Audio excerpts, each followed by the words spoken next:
There is a big scandal brewing in this country right now. Something that's been going on for years and years and years, and that is how the child maintenance service is run and their tactics and their policies and the way they collect money from separated parents. Some of the information I've been told over, past weeks has absolutely horrified me and some of the consequences that go with it.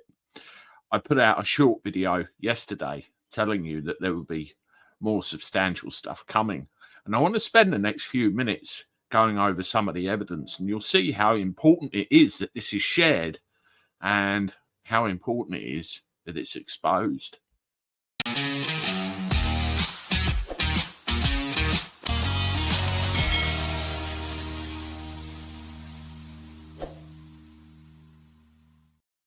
Hello, everybody. Welcome back to the channel. Hope you're doing well. Thanks for joining me once again. As always, can I ask you hit the thumbs up button and subscribe to the channel. Helps it grow, helps get the word about. I appreciate it. Well, we're going to talk today about the child maintenance service and what goes on. Now, from my point of view, I saw this as a child in the 80s. My parents separated. It was all dealt with reasonably amicably, and on we went with our lives. But it's not always the case. Parents argue, parents disagree, and then this is where, the child maintenance service steps in, and that's where a lot of people's troubles actually start. It's an utter disgrace once you start digging into what's going on. Now, I was sent a screenshot of something yesterday, in fact, that I want to share with you now, and here it is. This is potentially a huge cover-up that needs traction now. We are seeing the beginnings of a scandal breaking that I have been hotly pursuing for the Epoch Times.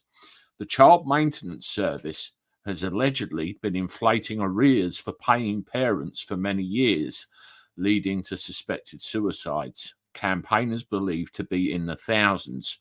We need huge pressure on this to try and get whistleblowers from the civil service to step forward and, tell us what's going on.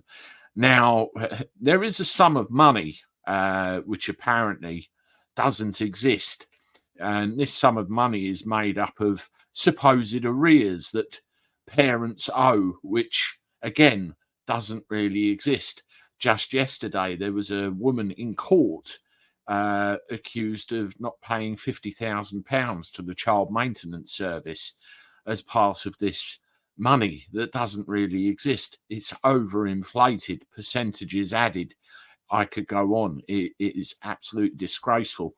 I want to share with you an article that I was also sent yesterday, and this was put in the Express, and it's at the hands of Anne Widdecombe, and we know who she is.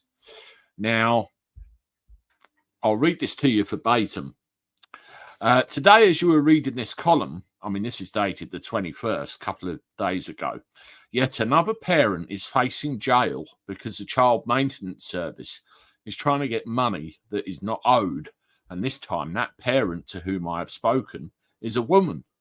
So, we get the whole stereotypical dads get the unfair end of the stick. But, equal amounts of women do have problems with this as well.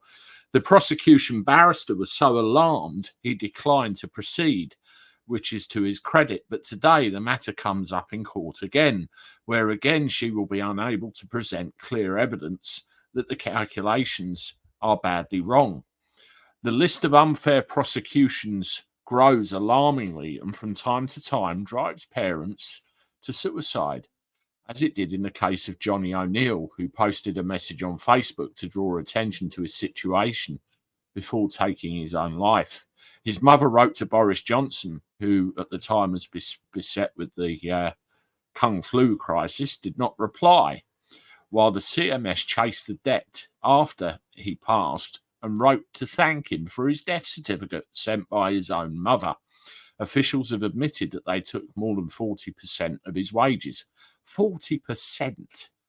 In another instance, in 2006, TB, as they are known, received a letter from the then CSA confirming he owed nothing.